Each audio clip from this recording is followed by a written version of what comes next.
नमस्कार, सरिता पांडे चैनल में आपका बहुत बहुत स्वागत है। सदा आनंद रहे यही द्वार, मोहन खेले होरी हो। सदा आनंद रहे यही द्वार, मोहन खेले होरी हो। एक और खेलले कृष्णा कन्हैया, एक और खेलले कृष्णा कन्हैया।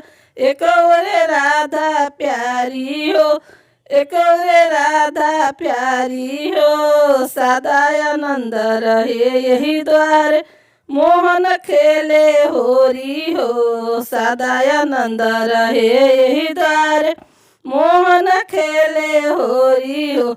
एक और खेलले कृष्णा कन्हैया, एक और खेलले कृष्णा कन्हैया। एक और राधा प्यारी हो। सदा आनंद रहे यही द्वार, मोहन खेले होरी हो। सदा आनंद रहे यही द्वार, मोहन खेले होरी हो। वीडियो पसंद है वीडियो के लाइक करना ना भूले।